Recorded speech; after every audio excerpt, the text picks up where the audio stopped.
Welcome to Saints. In this podcast, we'll be discovering and discussing fascinating insights to topics and events found in Saints, the story of the Church of Jesus Christ in the latter days. This new 4-volume narrative is a history of the Restoration. You can also read it and all the material we'll be discussing today on LDS.org or on your Gospel Library app. And now, Saints. I'm Ben Godfrey, and today I'm joined by two wonderful guests here in our studio. First, a curator with the Historic Sites Division in the Church History Department, Emily Utt. Welcome, Emily. Thank you. It's good to be here. And joining us again is our friend Shaylin Back. She's recently had an opportunity to read Volume 1 and will share her thoughts and questions. Welcome, Shaylin. Thanks for having me. Thanks for being here, both of you. So today we're talking about Chapter 21. This is the building of the Kirtland Temple. Emily, you're involved with historic sites. Can you give us maybe a little bit of the backstory about the Kirtland Temple and the area, and just help us with all those great nuggets of knowledge that you know that nobody else knows? Great. The Saints are living in a very rural, edge of civilized society place. Kirtland is rough when the Saints move in. And when Joseph Smith says, we're going to build a temple, we're going to build a house of the Lord, the Saints don't really know what that means. They're used to, if they're from New England, they're used to these, kind of big frame, white, Federal Revival, Greek Revival looking buildings. But there's no thought in their head that they could build anything like that in Ohio. So they start putting together plans. Let's build it out of log. Let's build a little one-story frame building. And then Joseph Smith comes to them and says, no, we are building a stone building. It's going to be the biggest building within hundreds of miles. And all of you may think that you're not qualified to do this thing. You don't know how to build buildings like this. But God said, build a house of the Lord. And we're going to build something that will last a very, very long time. And I should tell our listeners, Shaylin also has the interesting background that you were a missionary in Kirtland. Yes, I was. So you're pretty familiar with this story as well. Yep. That's awesome. So you can help us understand. So tell us a little bit more about the construction of the temple. What do we know? How long did it take? How much did it cost? Yeah, so it's hard to know really how much a temple cost because everyone gives of themselves. Members of the church are donating their time, their abilities, and they are going out and cutting down the trees themselves. They are quarrying the stone themselves. So they're not really buying anything.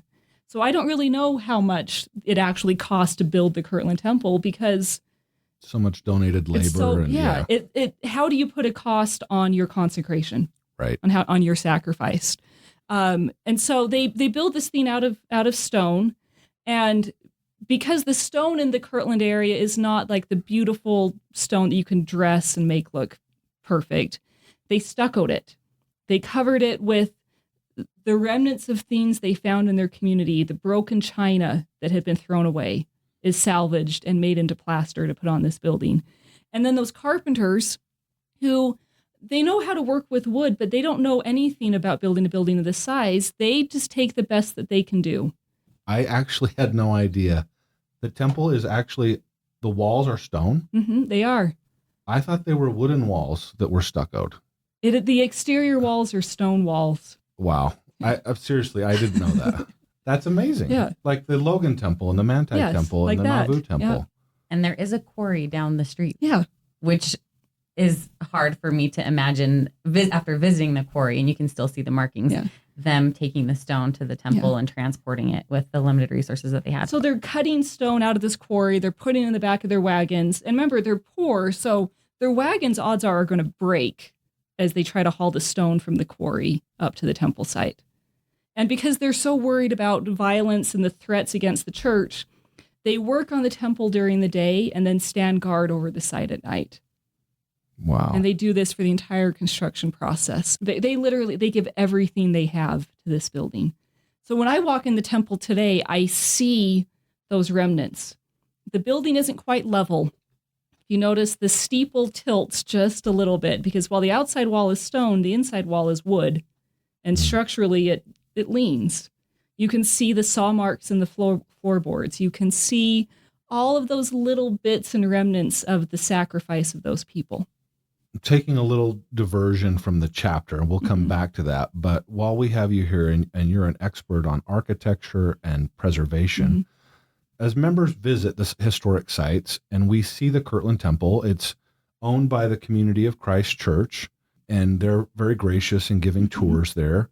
How much of it is like original and how much of it is like restoration, or what do we see there? Yeah, so the Kirtland Temple has been continuously used since the 1830s. And fortunately, this may sound odd, for the preservation of the building, it's been used by people who didn't have enough money to make it look good. So they never went in and restored it. They never fixed it. So when you walk in that building today, they've added electricity and they've added a few things, but really it's almost untouched. The plaster on the exterior walls has been replaced. They had some water problems in the 60s, and their fix caused more problems. The outside stucco has been replaced. The windows have been repainted a bunch. The top of the steeple has been replaced over time, but it's all those little kind of incremental repairs. So if you walk in the Kirtland Temple today, you really are seeing almost exactly what it would have looked like in 1836 when it's dedicated and when angels are appearing. Wow. The changes that have been made are so subtle that you have to be a nerd like me to know what's going on. So the benches, those are all original. Those are original. The box pews on the main level are original. They didn't actually build box pews on the upper sanctuary until about the early 20th century. So those are a later addition, but pretty much everything else in the building. So when you sit in that pew, when you stand at that pulpit, when you walk across that floor, you are walking and sitting and standing in the same physical space that the pioneers were in the 1830s.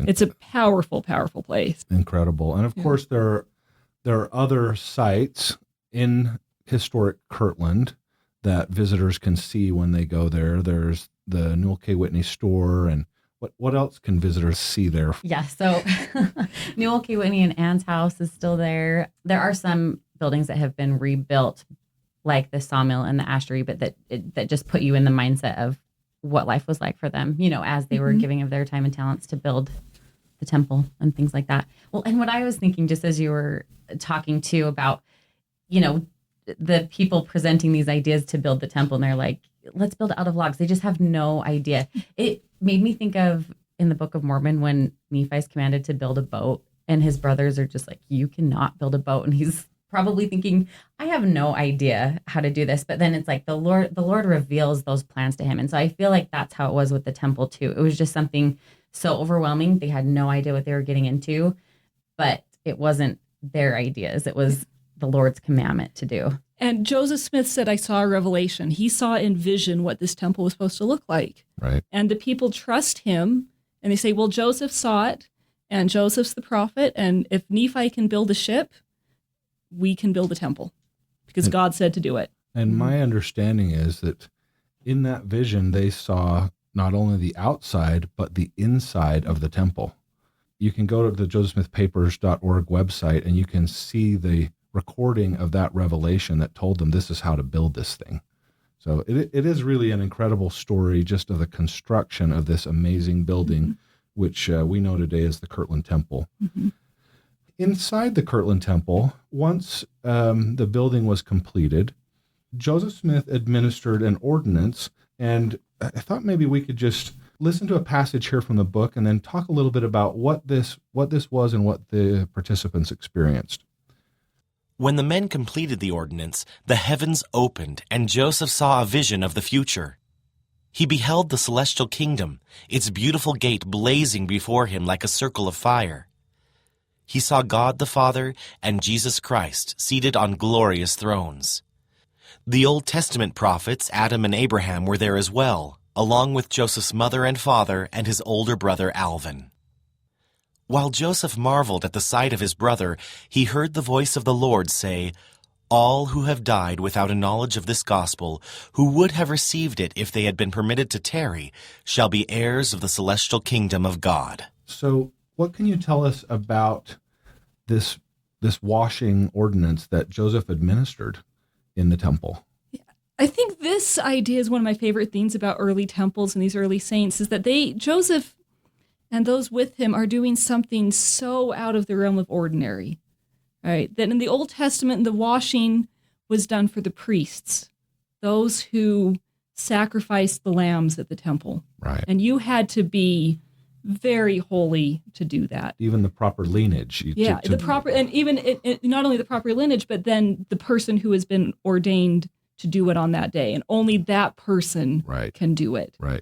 And then Joseph Smith comes along and says, this power, this washing that biblically was only left for the prophets and the big deal, is now available to all of us.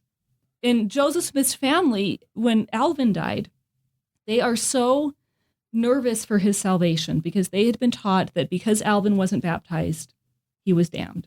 Well, and a lot of religions were teaching that, so that's what huge. Probably everybody was believing. And so when Joseph sees in vision his brother standing next to Abraham, it's a shock. It's a shock. This is revolutionary. This is about as big of a deal as you can get. Joseph Smith is saying, no matter where you are in life, if you come to Christ, you can be equal to the prophets. That is a big deal. You can be washed and you can go into the temple just like Moses did. It's huge. It feels radical. You know what I mean? Yeah. It feels like a radical departure in many ways from what people would say is traditional Christianity. Yeah. It's very exciting and enlightening. And our listeners are going to have to stick with us all the way till we get to Nauvoo, when Joseph's going to have another revelation that helps him understand more how it is that Alvin can be there. And that's exciting. That's baptism for the dead. That'll be coming up in a future episode. But for the moment, Joseph knows Alvin's there and it's okay. Mm-hmm. And that also that they're clean, right? That their family is able to be in the presence of God. And that's really what those early ordinances in the Kirtland Temple are about, that you can be clean. You're living in the 1830s, you may take a bath once a year. You're just always kind of dirty and smelly. So when you go in the temple and you're washed, you are clean, physically and spiritually. And I think that's a really big deal for these people as well. They can be in the presence of the Lord. The saints are looking forward to something that is referred to as an endowment of power. Mm-hmm. What does that mean? What is an endowment of power? And then maybe we can listen to a little clip from the book that explains what they experienced. Well, and maybe my question too is what do you think they thought it would be? Because they were given a commandment in the Doctrine and Covenants, and again, I just know this because I was there. Otherwise, I wouldn't know this. But they were told to go to the Ohio, and there they'd be given an endowment of power. Mm-hmm. And so I'm wondering what they thought it would be. And then, keep telling me. I don't think they had any idea, because they're living in a Protestant Christian world where the priests have power, where power is how much money you have. Yeah. And so I think they don't quite, they maybe they think it'll be a kind of a Pentecostal thing. They'll be able to speak in tongues. They'll be able to, heal the sick or something like that. But I don't think they really had any idea what was going to come, because what did come, I don't think any of them were really expecting. The endowment of power, it's such a big idea. I don't even know if I fully understand what that means.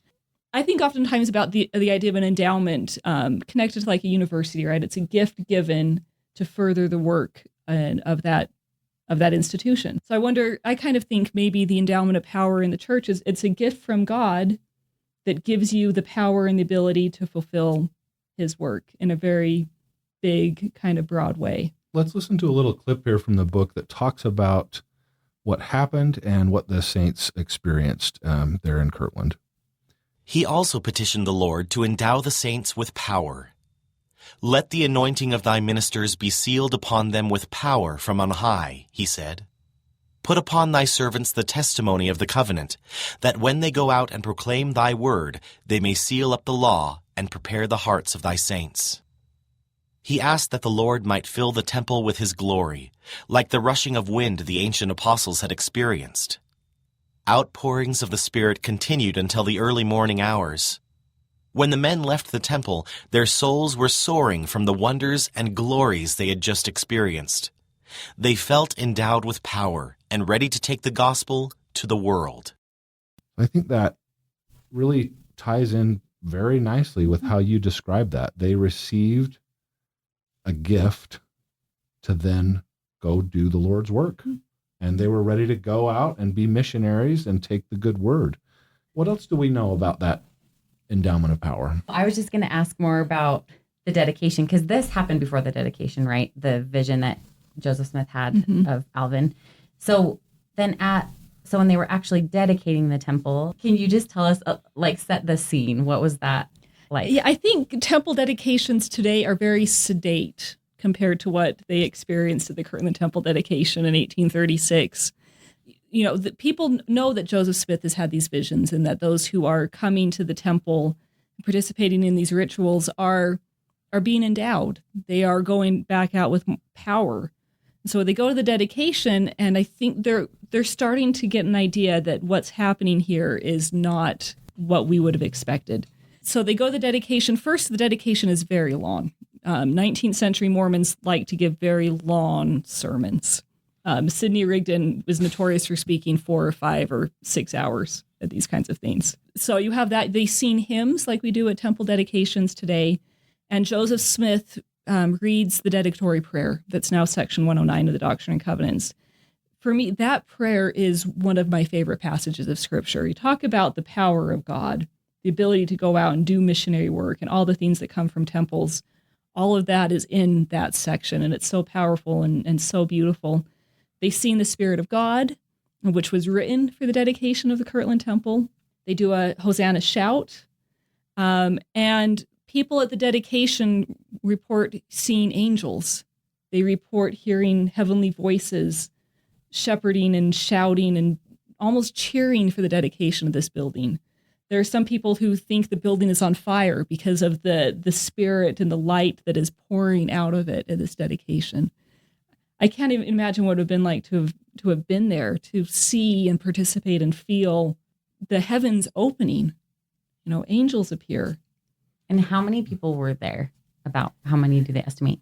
I don't remember. Do you remember from your I your remember guide? that it was so packed inside that people were outside looking in the windows. Yeah. And then when they had a break, like after Sidney Rigdon was done speaking, basically nobody moved. And so I'm thinking, did they bring in food? Did they bring in water? Did they need to go to the bathroom? Because when I go to when I've been to a dedication, it's like I can barely make it through an hour. And But yeah, they're going to sit there for snack, 6 hours, and they're going to be packed in shoulder to shoulder. Fortunately, they did this in April, which in Kirtland, you know, the weather's okay-ish. You can handle that. If this had been in July, they would have been melting into small piles on the floor. But yeah, so I think, you know, they just kind of pack in because everybody wants to be there. The prophet is speaking. The Lord's house is being dedicated. You don't want to be across the street. You want to be in the building, Right. witnessing this thing. And it's such a big deal that they hold multiple sessions. They do this almost for a full week. So everybody can come in and participate in meetings and be in the building and feel the power of it as the building's being dedicated. It's just incredible. And I understand there are accounts of people even outside the building having these same kind of manifestations. Just such an incredible moment in the history of the church. So correct me if I'm wrong here, but after the building is dedicated, or was it at a dedication service when Joseph and Oliver have a vision behind the drawn curtain? I think it's about a week after the dedication, but it's a separate meeting. Okay. That so they go up to the pulpits. So they're at and the they pulpits, pray. they're having a meeting, and then they lower this large canvas that separates them from the others that are in the building at the same time. which, sorry to interrupt, but I don't think people realize that when they read about this vision, that there were meetings happening and people were in that room and it was only separated with a canvas wall. In the same way that when Joseph had Moroni came to his bedroom, he wasn't alone. Mm-hmm.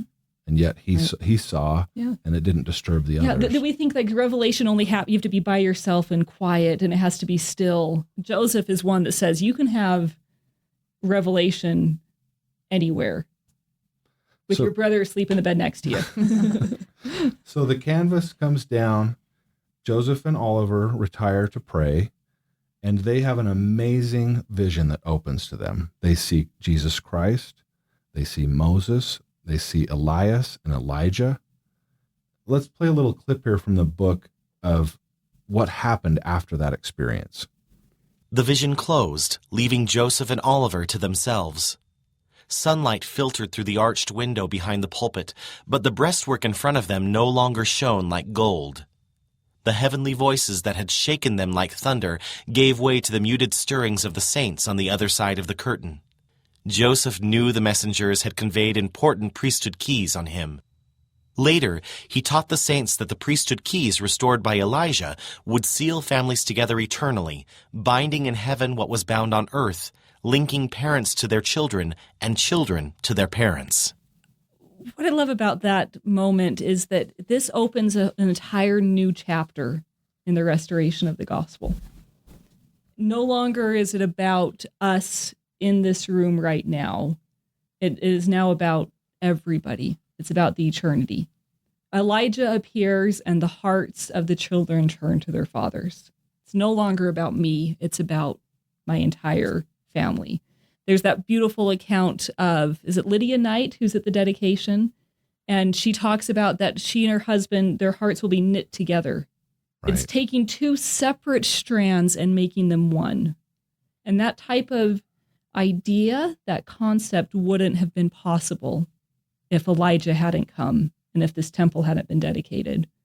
Everything we love and know about eternal families, about the power of God to bind on earth and in heaven, comes because of this moment, this powerful, revolutionary, radical moment in church history.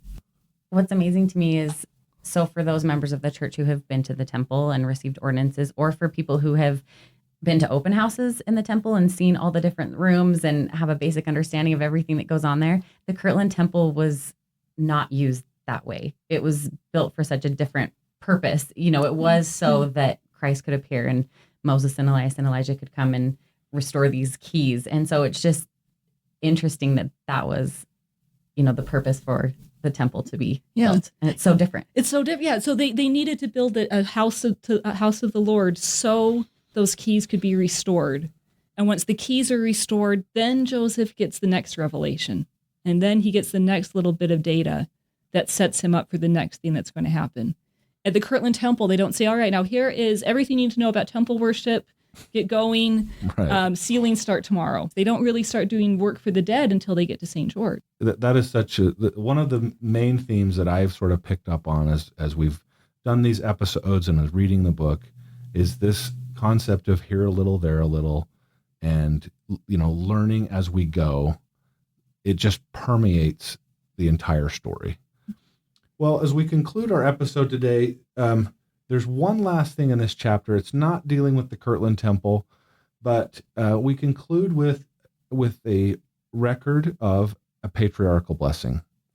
And at this time, there's just one patriarch, I think, in the church, and that's Joseph Smith Sr. What can you tell us about receiving a patriarchal blessing at that time, and how is that different than today? I am not the expert on patriarchal blessings. But it's this idea that this family tie, that you want a blessing that connects you to Abraham. And Joseph Smith Sr., as you know, he's the prophet's father. So in many ways, he is the patriarch. He is the logical person to do this. And if the heavens are opening and God is speaking, have the patriarch speak to you. And again, we can sort of trace the roots of that right back here to Kirtland in the beginnings of the history of the church. Well, thank you both for being here today. It's just sort of incredible as we think about these things, the sealing power, patriarchal blessings, being able to trace those back to these early days of our ancestors, of our forefathers and foremothers in Kirtland. Thank you both for sharing your thoughts and insights, and thanks to all of you for tuning in today. You can always learn more about Saints by going to saints.lds.org, where you can explore our latest updates, topics, and videos. You can read or listen to the book in the Gospel Library under the Church History section. And finally, you can download this episode and subscribe at themormonchannel.org. I'm Ben Godfrey. Thank you for listening. Thanks for joining us today for Saints. And don't forget to read more of this historical narrative on LDS.org or on your Gospel Library app. Join us again for our next episode, where we'll once again discover fascinating insights of church history found in Saints, the story of the Church of Jesus Christ in the latter days.